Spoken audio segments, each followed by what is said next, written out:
For many of us, there is a prescription to financial success, right? You go to college, you get a degree, and you get a good job. But what if you just don't fit that mold? Well, stick with me today for this special live episode to find out more.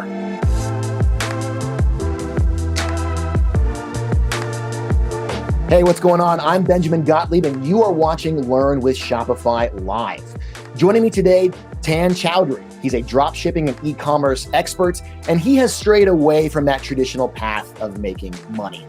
That's something that he documents very, very well on his YouTube channel. Maybe you've seen it. And he's here today on our channel to help you crack that entrepreneurial code. Tan, what's going on, man? What's going on, Ben? How are we doing today? Doing well, nice and sunny here in Los Angeles. Super excited to have you today as we chat about all things e-commerce and entrepreneurship. But let's take a step back. Tan, you've had a really interesting journey to your current level of success, from high school dropout to now e-commerce entrepreneur. What do you think has influenced you from that experience to kind of get you where you are today? I would say it's taking baby steps, one foot in front of the other and finding different skill sets that you like. And for me, it was e-commerce and marketing. So when I found that, it was more so just taking one foot in front of the other and just seeing where this path led me down. So I would say it was just about starting. And then the biggest thing was staying consistent, honestly, because a lot of people don't want to stay consistent with side hustles and getting good at something, but that's where you truly gain the most value and can actually make an impact with your skill set. Well, we're going to get into all of your tips for succeeding drop shipping, succeeding selling online. But I want to kind of follow up on your personal journey. Can you tell us a little bit more about how you got here, where you started, and how you're the man you are today? For sure. So let's start with school. I was a pretty bad student. I never got good grades. And I was, I guess, one of those troublemakers in school. So I kind of knew school wasn't the right opportunity vehicle for me from the beginning. So I didn't really put too much emphasis in the schooling, but through that whole process, I ended up dropping out of high school at about 17 years old. And after that experience, I started working 3 separate jobs. So at this point, I was working like 50 or 60 hours per week. And I ended up hearing about e-commerce. And my first e-commerce website was a glass art business where I would retail different glass artists' products. And basically one thing after another led to me getting into this whole Shopify niche. And that's kind of a big picture journey of how I got here. Right on. Well, love it. We're going to talk a lot about Shopify. Tim, you kind of got started, you said, with this glass business. How did you start to move on, or how start to realize that, hey, this is something I can actually do to make a living? I don't need to work those 50 and 60 hours a week. Sure. So it started slow with the glass stuff. We did like $100 a day, then a few $100s a day. And it started to scale up. But the thing with that business model is it wasn't a drop shipping approach. We were actually having to ship the items out ourselves. And that was super time consuming. So I remember at about the same time, I had a business partner who was helping me on the website. And through that, we got exposed to Shopify and the possibilities of selling products without the need for fulfillment. And I think that was the really important key that unlocked this entire world for me. So selling without fulfillment, that's one of the main benefits of drop shipping. But I think for a lot of folks who have either followed you for a while or who are maybe just joining us right now, it can be kind of a daunting phrase, drop shipping. My God, how do I do that? Wait, what do you mean I can sell products without having it all in my warehouse? I mean, how does that actually work? If someone wants to get into drop shipping but does not know where to start, how would you advise them to get going? All right. So I have tutorials on my YouTube channel, obviously, that are like an hour and a half long. If you guys want click by click playbacks. But I think if you want to get your foot into drop shipping, the best way out there is taking some free courses on YouTube, learning what this business model is, but don't sit with that information. Make sure you take massive action after. Because I think where most people really screw up with drop shipping is that they're mostly focused on the theory of drop shipping rather than actually practicing it. I think there's a huge learning curve that happens when you go from watching content to actually using that content. So I would say just dip your feet into some videos and take this slow. Just put one foot in front of the other and just start this off. I would say that's the best idea if you want to get started. If you want to get started, that's the best idea. And by the way, Tan also has videos that are somewhat mirroring this on his own page. These are videos that are kind of like challenges you set for yourself, controlled environment challenges where you're trying to make something happen with a limited amount of money. Why did you start doing those types of videos? And what sort of value do you think they add for someone who's looking to, for example, get into dropshipping? 100%. So I think there is this perspective of people watching these YouTube videos. And a lot of times it can feel really unattainable because people are shouting out all these numbers and you don't really know what's going on. So I wanted to peel back some layers and put myself in a beginner seat so people can see that it's doable and it's just about taking the right actions. And I think when people are able to see someone else do it, then they think it's possible too. It's kind of like that whole 4-minute mile concept. After the first person broke their first 4-minute mile, then the barrier's been broken. Other people can do it too. So I'm not some like unique unicorn who knows something that everyone else doesn't. I've just been consistent and followed some of these principles that have been shared around for years. Tan's bringing up this idea of the 4-minute mile. Tan, I don't think I've ever run better than a 7-minute mile. So way to make me feel bad. But let's get back to the interview here. This question and comment is from 2ViewYT. And they're saying just paying for Shopify at this point, not really getting anything going. The question is, in comments, really struggling with the first store and choosing the right product.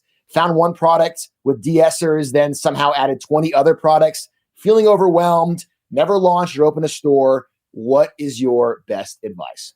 Absolutely. So I think a lot of people think that they need to find some sort of a unicorn product out there. And I do believe that's important. The product selection that you have can directly correlate to how many sales you can get out there. But I think the approach that you're using right now, trying to merchandise 20 products as a beginner, can be pretty overwhelming. When I work with beginners, what I really try to get them proficient at is merchandising one product. So maybe try to simplify what you're doing right now. If you're trying to sell 20 products, how about you learn how to create a product with a store with one product first that actually has all the components of a successful store. Because if you can learn that formula, it's just about rinsing and repeating this. I think if you take the quantity approach, you're trying to do the best you can on 20 products, obviously you're going to lose sight of focusing the attention on what really matters, which is your conversion rate, your copy, your product photos, and really spending ample time to differentiate your store from other brands out there. So I would just say to simplify it, start out a little bit slower, get good at selling one product, because the thing is, any product out there can be sold and scaled. It's all about your marketing strategy, but there is ways that we can find products that are obviously more simple to sell, products that are going to make money easier. And one recommendation that I would say for that is for you guys to start scouting on some of these organic platforms like Instagram Reels and TikTok. They have so many different indicators of viral products and products that will sell right now that we can literally just go on to them, look up hashtags like TikTok made me buy it, Amazon finds, and we have catalogs of hundreds of products that have great potential. It's just about how you merchandise it. Tan, we're going to get into marketing in the second part of this interview, but I want to circle back to product because this is a learning now that we've been hearing in a couple of these Learn with Shopify interviews, which is don't focus on so many products, rather focus on a couple or on one. But can you be a little more specific? In your own experience, what are some products that when you keyed in on them, they were like, wow, these are actually working super well? What are some recommendations you might have about that? Absolutely. So I would say products that give people value to their real life. So, for example, posture correctors. That is something that people are struggling with. They have back pain and they understand that if that could be solved, then there's a price behind it. So if you sell the solution rather than the product, you're going to have a much better chance of being successful. So I think thinking in that vein of thought, like what products can I sell that can make this demographic's life better? So if you're dealing with people with anxiety, what type of product will help their anxiety and make their life better? So I think it's more so a concept that you need to think about when you're selling these products, because you can see millions of products every day, but how to find that right product for you is to think about it in a little bit different manner. And I think this will help you guys on your product research journey. So you're not just looking at what other people are selling, but you can make accurate decisions that will actually help your store out. I think it's a really good learning. I mean, I found myself the other day just kind of looking through Instagram, and there was this product that was for opening up your hips. And I'm like, yeah, I got tight hips. And it totally brought me onto that journey of like, should I buy this? Should I not? It engaged me, right? So that's a really good learning there from Tan, taking a product that is beneficial to someone's life. It's not just an item or it's something that you collect, but rather something that could improve your life. There's a comment here from Mo Video saying, what about something to fix a holiday or a seasonal problem? I don't know if there's anything that can fix those arguments at the dinner table for Thanksgiving, but that's actually an interesting question, right? I mean, are there specific things this holiday season or holidays in general, Black Friday, Cyber Mondays coming up? Are there things that you're looking at, Tan, or that you might recommend heading into this time of year? 100%. So this is obviously the best time of the year to sell products. We have so many different holidays coming up. We have Thanksgiving, we have Christmas, and then do not sleep on Valentine's Day, because I can tell you personally that Valentine's Day is one of the most lucrative periods if you have the right product selection. So I'm letting you guys know this a few months earlier, so maybe you guys can plan what products you want to sell. There's different rose bears that have went viral, rose balloons, and these are all products that are going to be trending every single year. So I'm telling you right now, in a few months, you're going to start seeing these ads, and it's an opportunity for you to get on these trends right now. Even concepts like love bracelets, personalization stuff that can mean something to another person. Those are really good gifts for this whole holiday season, especially the personalization stuff, because that can also work with Black Friday, Cyber Monday, the holiday seasons and everything. So giftable products are really good for this time. They're seasonal and they sell really well due to the time of year. Benjamin Gottlieb here. I'm chatting with Tan Chowdhury. He's a successful entrepreneur, e-commerce expert. He's got a really great YouTube channel if you want to check it out. And right now we're talking specifically about products. We're going to get to marketing in a little bit. But Tan, back to product really quickly. You mentioned a few things there. Valentine's bears, right? And then also these personalized necklaces or bracelets. I'm seeing a little bit of a dichotomy there between high ticket and low ticket items. Any recommendations about which ones to key in on if you're just starting out in e-commerce? For sure. So I would say if you're a beginner, stick to cheaper products. And when I mean cheaper, just under $100. I think there is a huge learning curve trying to sell products over $100, and your website needs to be better. Your branding needs to be better. Your marketing needs to be better. Your copy needs to be better. So I would say if you're a beginner right now, stick under $100. You're going to have a way better chance of getting sales, because the thing is with a lot of these products and a lot of the products that I'm telling you to find on TikTok, these are all impulse buy products. So if the product is over $100, you're going to be losing a lot of the impulse shoppers, which are bread and butter for e-commerce stores. Right. So taking advantage of impulse, taking advantage of the moment that we're in. Great learnings there from Tan. This is from Nahadar, who's asking and saying, I currently have an online business on WhatsApp, on Instagram, where I sell male and female fashion wares through dropshipping. How do I upgrade to sell on Shopify? I think the question is maybe, how do I switch over to Shopify? How do I take advantage of Shopify? What sort of advice might you have, Tim? For sure. So if you're already selling those products, you probably have some product photos. You're probably merchandising these products somewhat already. So the great part about Shopify is its platform is pretty much built for you to do this kind of stuff. So within maybe 45 minutes, you could get a web page up. And then once you have your shop, you just need to diversify your traffic. I don't know where you're getting customers right now, but once you have an acquisition vehicle like a web shop where people can go and you can funnel traffic to, your opportunity to scale is probably going to be so much higher rather than you dealing with messaging people on WhatsApp. So I would say those are some actionable steps you can definitely take. Tan, I know we're here on the Learn with Shopify channel, but I think there are some intrinsic, honestly, objective benefits of using Shopify. I mean, why did you select, or why do you think that Shopify as a platform is really best suited to help folks who are looking to start their own business and sell and succeed online? Absolutely. So, most people probably haven't heard of this platform, but I used to use a platform called WooCommerce when I first got into e-commerce.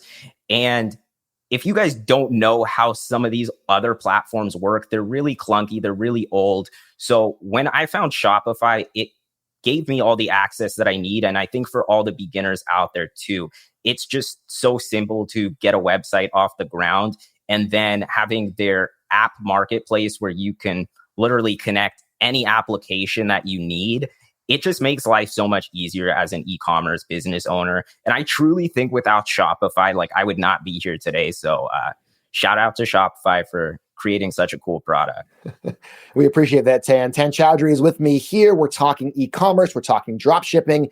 And Tan, we got to get to organic TikTok and organic social, because this is something that I think a lot of people are looking to get the unlock for, right? I mean, it looks so daunting. There is so much stuff on social. It's hard to navigate, right? How do I do it? Let's get a question here. This is from J Money. Great name. J Money's asking, what is Tan's TikTok paid ads marketing strategy? Do you have one? Yeah, 100%. So usually what I'm doing with TikTok paid ads right now, it's in addition to my organic content strategy. So there's a lot of different ways that you can pump paid TikTok ads, but truly, I think it's important to create some sort of a TikTok presence before you start using ads. So getting that organic page out there and building up some followers through that, because there's so many things you can do once you have that real profile. You can run Spark ads, and Spark ads are basically a way to boost some of the posts that you already have on your page, and you can put a call to action on them as well. So I think integrating paid ads, retargeting, Spark ads, and also cold audience testing ads are definitely something good to do. But would I recommend them solely as a beginner? Probably not. I recommend you guys to focus on organic first, mostly because I know a lot of the people that I'm talking to do have a lower budget. And I think this is going to be the most probably cost-effective way for you guys to get sales, because paid ads, there's obviously risk to it. You can go out there, if you don't know what you're doing, you can lose hundreds, if not thousands of dollars, opposed to this other approach where you can start gaining income, start gaining momentum, and then start funneling that capital into other ways to grow your business. I think this is a little bit of a smarter approach. So let's walk through that approach then, right? The organic ads, the organic social that you just pushed right there. So walk us through it. I open up my smartphone. I create a TikTok account for the product I'm trying to sell. What do I do? What do I post? Awesome. So it definitely starts with the product that you are going to sell. So I actually just made a challenge video that's going to be posting in a few days where I sold a fire wallet. So basically, this wallet can light on fire. If you have some type of product like this that can go viral on social media, that can attract eyeballs, your opportunity of being able to sell that product is definitely going to be increased. Because when you're working on these organic platforms, basically what you're doing is you're just posting a video out into the void and seeing how it performs. So it's really important that we do have captivating products, because with these platforms, our retention time is so important. So I would say just go find a really killer product that does something that will catch a ton of people's attention, and then get a whiteboard, get a piece of paper, start thinking of all the ideas that you can showcase this product in a unique manner. So in the fire wallet that we sold, we would go to drive-throughs for this challenge, and basically the wallet would light on fire and we'd get the reaction.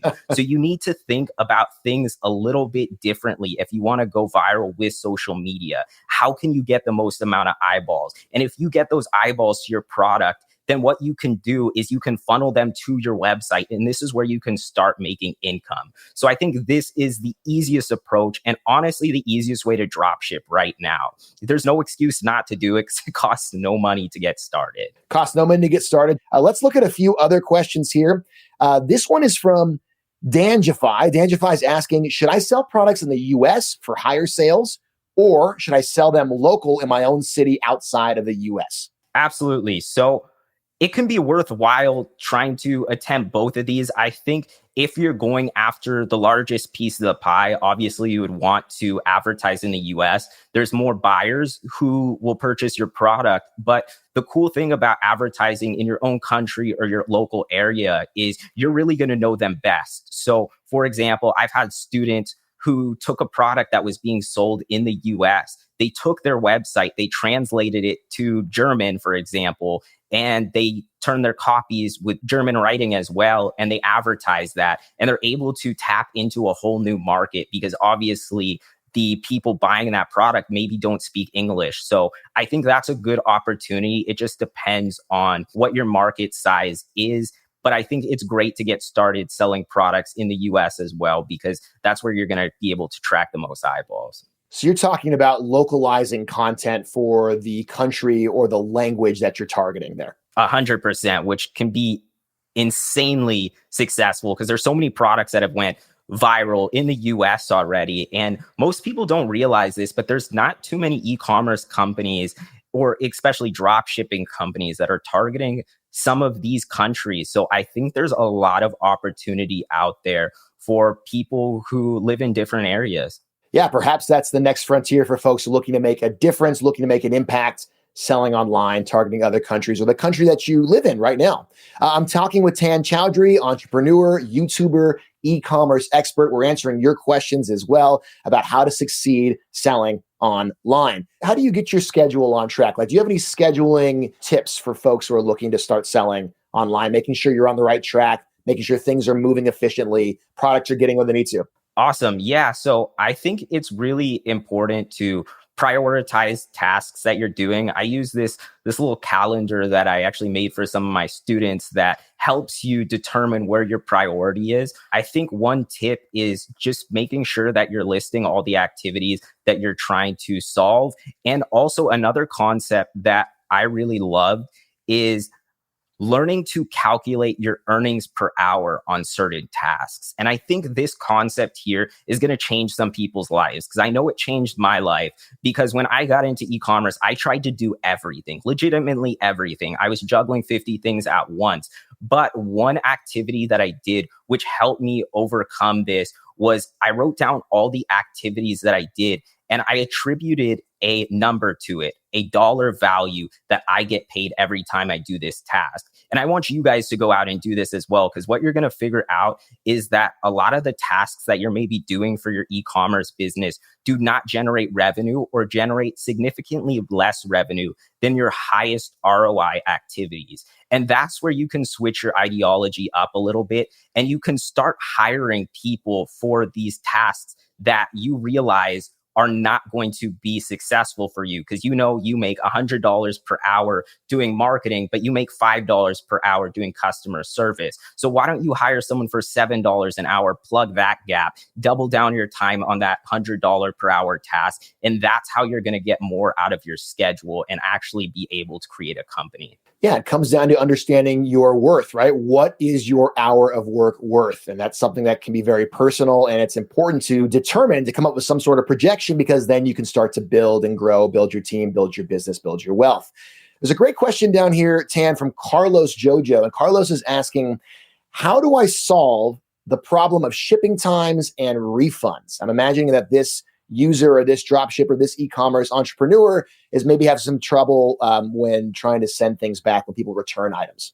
100%. So shipping speed is probably the biggest Achilles heel to a lot of drop shippers out there. If you're doing fulfillment currently directly from AliExpress, chances are your delivery time could be about 20 days, which obviously isn't going to be something great for customers. So one thing that I say for beginners is to get started with AliExpress. Don't let it be something that stops you, but realize that as your business grows, there's ways that we can upgrade this fulfillment. So for example, once you start getting a significant amount of orders, you can work with someone called a private supplier. And usually these private suppliers, they'll warehouse your product for you and they'll ship the product out by themselves from China. And then the step after that, which I actually made a video going over the 3 levels of drop shipping. The third level, this is kind of the pinnacle of where you want to get to as an e-commerce brand, is bringing the fulfillment into something called a 3PL.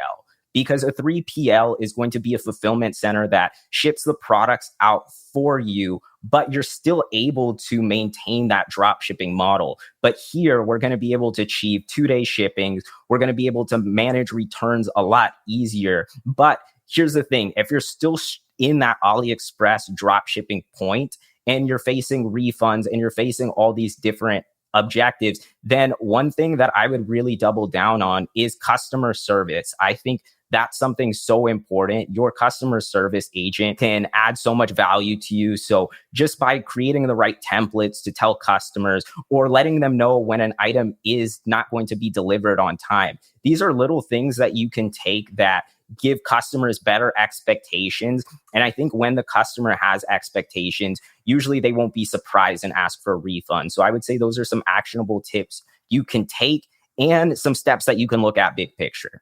Some good learnings there from Tan, talking about how to make sure that your refunds and your shipping times are functioning a little bit better. Tan, correct me if I'm wrong, but I think you had a video recently about AliExpress, and you're not super praiseworthy about the future of the platform. It's become a little bit difficult in your mind. Is that true? And if so, what are some alternatives? It's just really the shipping time out there. And more so, the video was to paint a picture that there's other opportunities out there. So can you share some? Absolutely. Like I mentioned, private agents are one way that you can go. And these private agents, they'll be in Facebook groups. You can find them in different Discords. And there's other companies like CJ Dropshipping and stuff that offer different solutions for you to achieve faster shipping. So that's one option. And then, like I mentioned, option number 2, which is where you eventually want to get to, is 3PL, getting that 2 to 3 day shipping. And there's tons of companies out there where you can just literally Google 3PL, find them. The onboarding process is super easy. So those are 2 other alternatives. Or third alternative, what I did when I first got started, get the product shipped over to you, ship them out yourself. Even though it's not really drop shipping, it's still e-commerce, and you can gain a lot of value from that also. And this was with the glass business that you talked about when you first started. Glass, and I also did it a little bit for a jewelry company as well. So I packaged my fair share of products. You put in the work, you put in your due. Great question here from Ahmed, who's asking, okay, he's on board with private supplier. You mentioned a few places to find them, Facebook, for example, or other groups.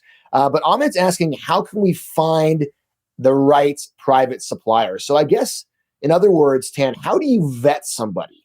How do you go through the process? You're like, yeah, this is not the right person, or, oh yeah, I can do business with this supplier.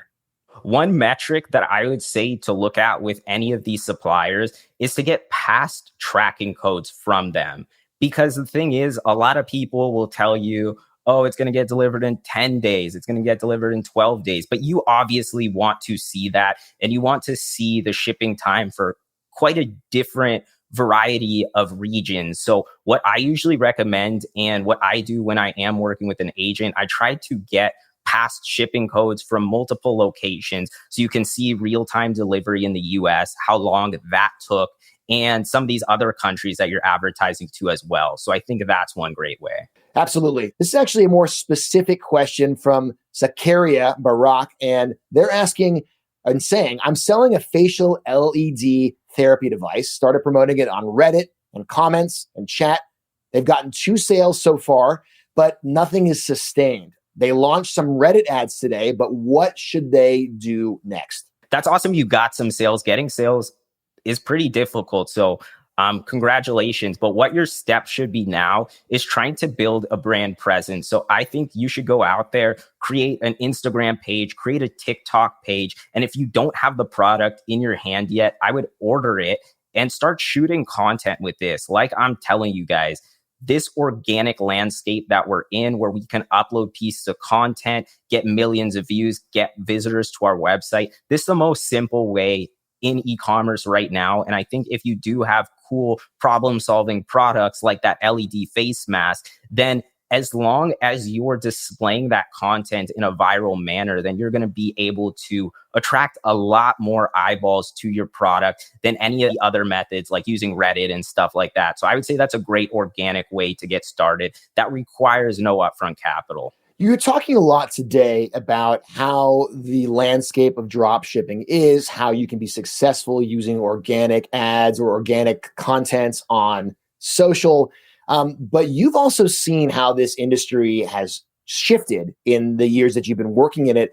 I'm just curious, how would you say drop shipping has changed since you started? And what is the future of drop shipping in your mind? So when I first got started into e-commerce, I would say it was pretty easy. There was very few websites out there. And if you paid an Instagram influencer to post a photo of your product, you would probably get sales. So that was what I would say one of the golden periods of e-commerce where it was really, really easy to attract customers. Now, after this, it moved on to a period where I believe was focused around Facebook advertisements. And in my opinion, this was a pretty difficult time to get started because you needed to learn how to successfully buy ads profitably in order to create a drop shipping store. Now, the greatest part about the period we're in right now is, like I'm mentioning to you, it requires no money to get started. So I do believe we are in another one of those golden eras for e-commerce. And I believe for beginners, it's a really, really good time right now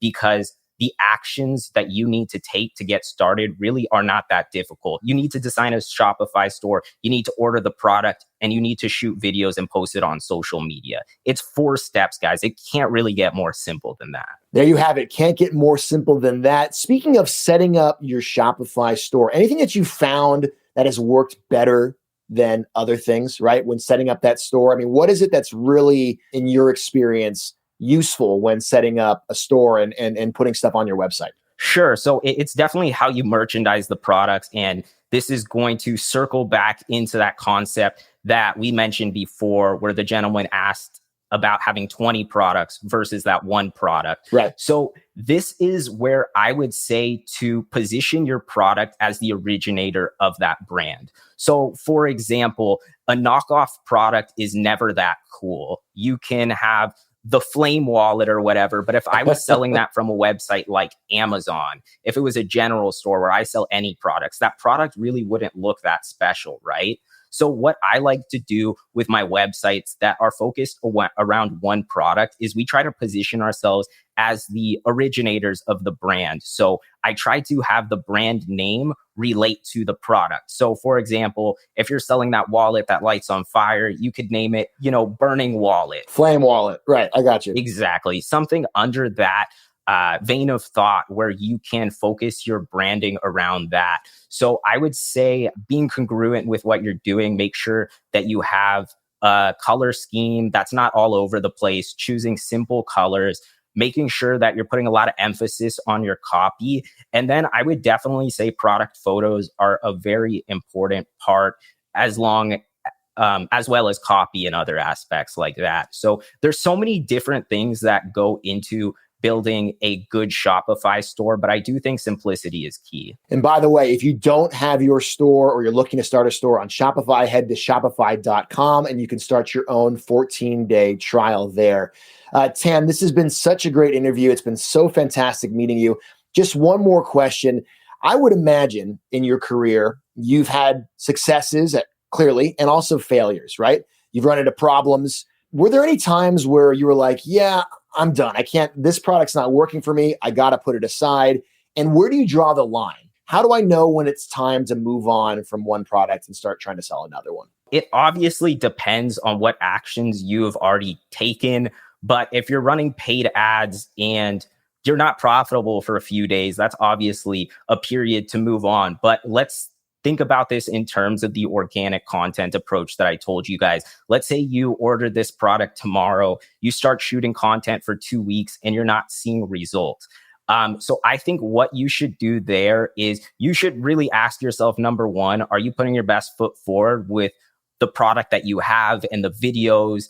And you should also compartmentalize what's happening within your business. So let's say, for example, you're getting a lot of website visitors, but you're not getting many sales, then that would be a conversion problem. But let's say you're just not getting those website visitors. That would be obviously a traffic problem. So I think you need to solve what problem you have and try to take the actions that solve that. Because at the end of the day, this is pretty simple. It's traffic conversions. You make it sound so simple, traffic and conversions, but also being honest with yourself, making sure you're selling the right products or putting your best foot forward. Tan, really insightful stuff. Thank you so much for doing this with us. 100%. I'm super glad I got to get on here and share value with all you guys. I really hope you guys did enjoy. Again, my name is Benjamin Gottlieb on Twitter at Benjamin_Max, and I'll catch you in the next one.